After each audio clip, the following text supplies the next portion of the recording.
Conheça o Cotai Project.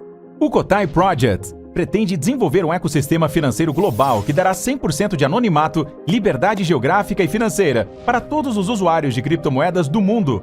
O ecossistema consiste em uma corretora de criptomoedas, um banco digital internacional e um gateway de pagamento em cripto. Tudo isso dentro da Cotai Wallet. Não perca essa oportunidade e acesse o nosso site. Link na descrição do vídeo. Cara, eu cobri esse asteroide desde o início, né? Desde quando surgiu e falarem dele, né?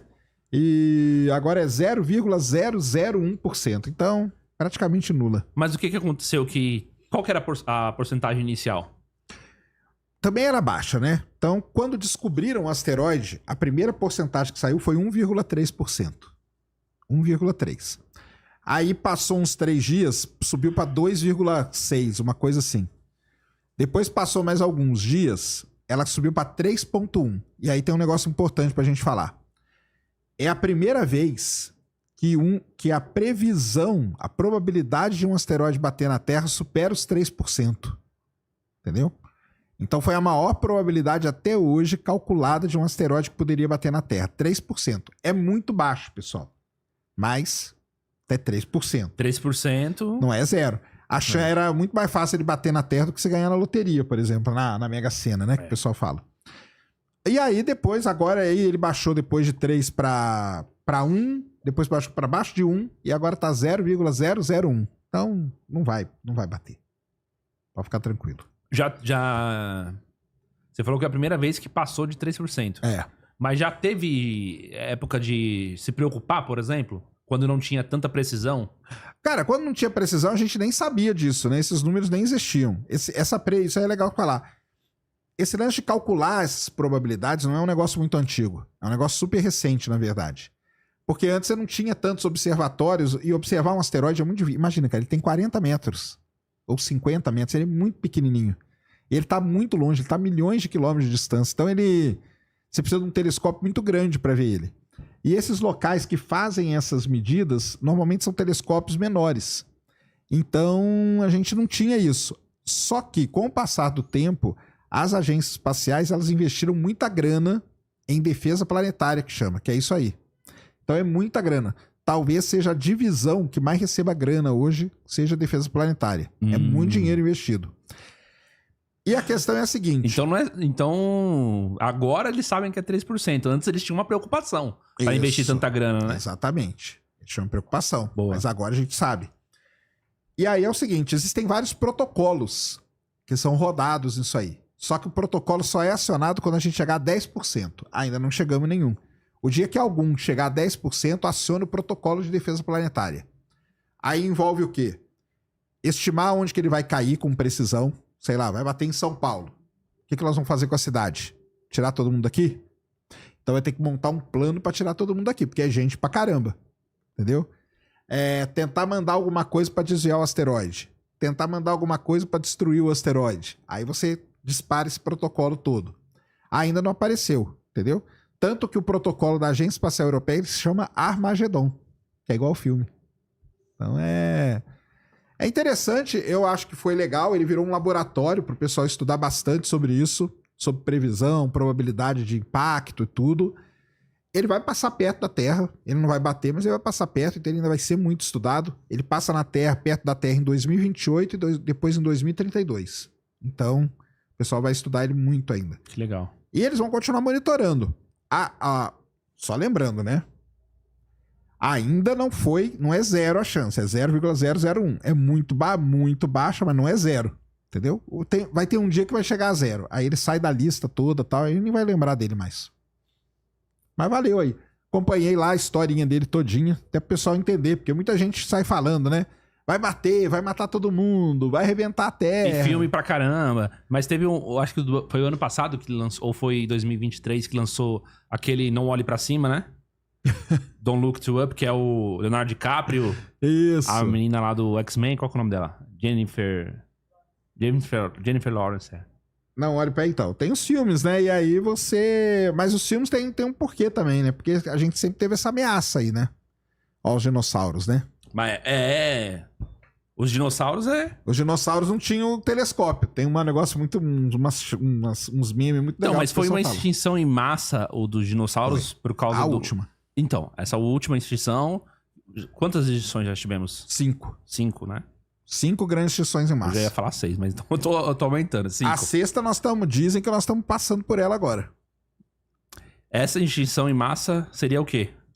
Cara, aí tem várias coisas que o pessoal fala. Se você pegar os animais que estão sendo extintos hoje, a taxa de animais que estão sendo extintos ela é muito alta. Então, a cada ano, muitas e muitas espécies entram em extinção. Aí alguns analistas olham para isso e falam, e medem, usam isso para medir. Usando isso para medir, eles analisam que nós estamos passando por uma sexta extinção em massa. Entendeu? Já começou. Porque a extinção em massa também é o seguinte, né? O asteroide bateu. Não é que todo mundo morreu imediatamente.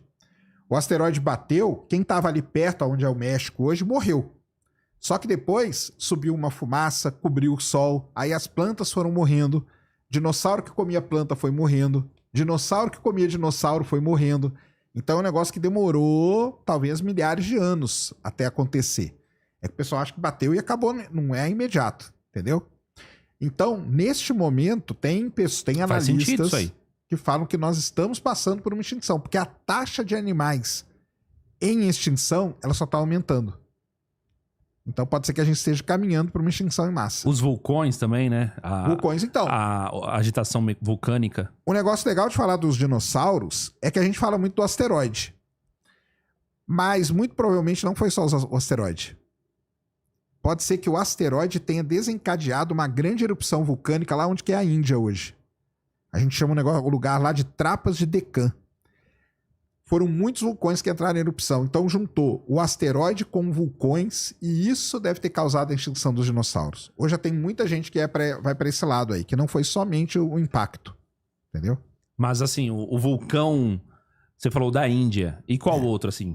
Não, porque lá foram vários vulcões que entraram em erupção ao mesmo tempo. Ah! Nós estamos falando da Terra 66 milhões de anos atrás. Sim. Era bem diferente. Sim. Então, centenas de vulcões entraram em erupção ao mesmo tempo... E isso contribuiu para poder mudar a atmosfera de maneira que cobriu toda a atmosfera, o sol não penetrou, aí começaram a morrer as plantas, e aí foi desencadeando uma série de acontecimentos que resultou numa extinção em massa. 75% da vida foi extinta nessa de 66 milhões. Não é a pior, tá? Teve extinções anteriores que chegou a 95% da vida ser extinta na Terra. Tenebroso, hein? Tenebroso. Mas foi com... Só que aí era foi diferente. com o asteroide de novo. Não. A única do asteroide é essa aí. Todas as tá. outras foram vulcânicas. Ah. Todas as outras foram vulcânicas. Só que aí era diferente porque é vida, é vida. Era aqueles bichos lá, esquisitos e tal, mas é tudo vida. Mas tem um negócio muito importante também. Toda extinção em massa, ela serve para você dar um salto evolutivo, que a gente chama. Então, por exemplo, acabou os dinossauros, dizimou os dinossauros, deu chance dos mamíferos sobreviverem e reinarem na Terra. Entendeu? Aí veio a era dos mamíferos. Tem vários estudos, tem aqueles what if, né, que o pessoal faz. E se o asteroide tivesse errado a Terra? Como que a gente estaria aqui hoje? Será que os dinossauros poderiam estar aqui? Será que a gente ia ter chance dos mamíferos terem dominado a Terra? Aí tem um pessoal que provavelmente não, porque o dinossauro é muito maior, entendeu? O dinossauro ia ver você andando ali, ia te esmagar, ia te comer, ia te fazer qualquer coisa. Faz entendeu? sentido. Então, as extinções em massa, elas são... É aquele negócio, aquela frase que o pessoal fala assim, da destruição leva à criação. Destruição criativa, é. Entendeu? Então, toda vez que teve uma grande extinção em massa na Terra, na sequência você teve um outro tipo de espécie dominando, e isso foi importante para o planeta. A do dinossauro foi a mesma coisa. E o pior que você falou foi causado, então, por todas as outras... erupção vulcânica, 95% da 95% vida. Mas da assim, vida. não era vida... Não, era vida, era vida animal, ué. Era vida animal Vida e vegetal animal. também. Plantas também. Não, plantas com certeza. Isso. Mas Então- assim, vida animal, então, nessa extinção, totalizando tudo, 95%. 95%. Dá pra saber o que sobrou?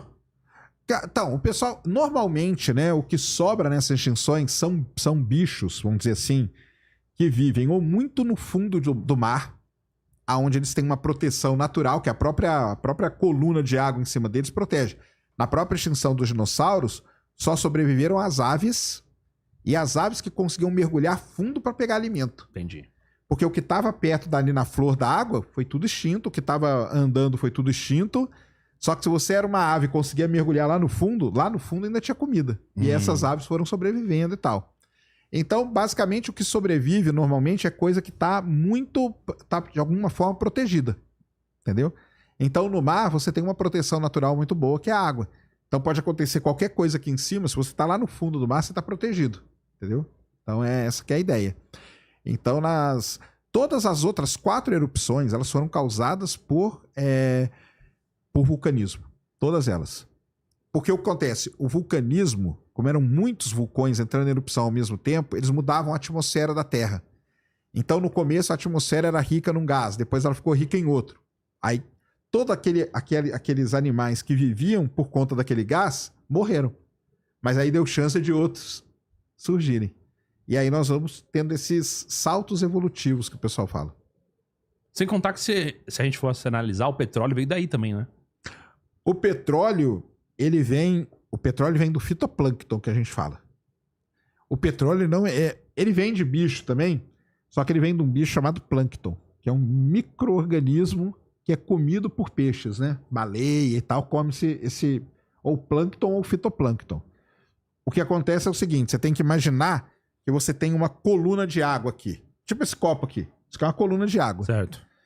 Aqui pode estar cheio, tem milhões de fitoplânctons. Quando eles morrerem e depositarem aqui, eles vão fazer uma camadona.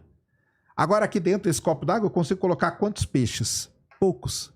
Então, eles morrendo, eles não vão fazer tanto efeito assim. Então, o plâncton e o fitoplâncton é o que gera o petróleo mesmo. Gera mesmo. O petróleo vem daí. Legal. Mas sim, de milhões de anos. Então, tá nessas extinções aí, com certeza tem muito petróleo que veio disso aí. Tanto que quando a gente for um poço de petróleo e a gente tira, né? A gente sai tirando a rocha para estudar. Você vem tirando, de repente você começa a ver os bichinhos, os fósseis. Aí você sabe em que período da Terra que você tá. De repente não tem mais nada. Aí aconteceu alguma coisa, uma extinção em massa. Então a extinção em massa, a gente consegue detectar ela na geologia muito bem. Porque você vê aqui, ó, tem uma camada aqui de rocha cheia de bicho. De repente tem um pedaço aqui de rocha que não tem nada. Depois tem outro que tem. Só que esse que não tem nada representa milhões de anos. Entendeu? Então é isso aí. É isso aí. É porque a escala de tempo, né, que a gente lida é um negócio que é difícil da gente compreender. Mas é basicamente isso. Então, tanto que são 66 milhões de anos que os dinossauros não existem mais. Só que aí deu chance dos peixes se desenvolverem, dos répteis, né, anfíbio, sair, procurar comida fora. Aí deu uma estabilizada, não teve nenhum evento. Porque o grande lance é o seguinte, que a gente chama de grande filtro. Imagina que o peixe tá lá, começou a sair do mar para pegar comida, para depois ir lá no fim virar mamífero. Se em algum desse momento vem um outro asteroide, bate, quebra, ferra tudo de novo, talvez a gente não estivesse aqui hoje. Ah, com certeza. Entendeu? Então tem é um negócio muito interessante isso de estudar. É muito legal mesmo. E tem o pessoal que fica brincando, né? O asteroide podia ter errado a Terra. E se errou? E se errasse? E aí? E aí que o mundo seria totalmente diferente.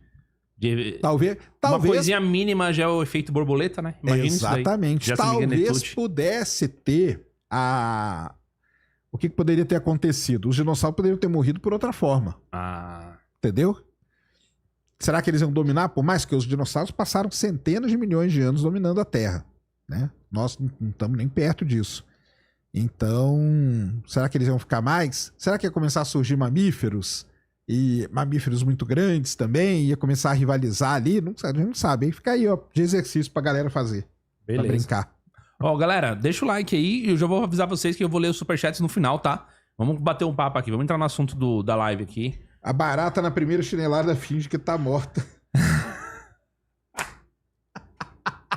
Ela finge... Muito bom. É que ela vira, né? É. Ela vira. Aí você fica com dó, né? Aí você lá, na hora que você vira a cara, ela volta. E se regenera, né? Regenera. Lagartixa também, né? Você corta o rabo dela, o rabinho sai andando, o rabinho dela cresce de novo.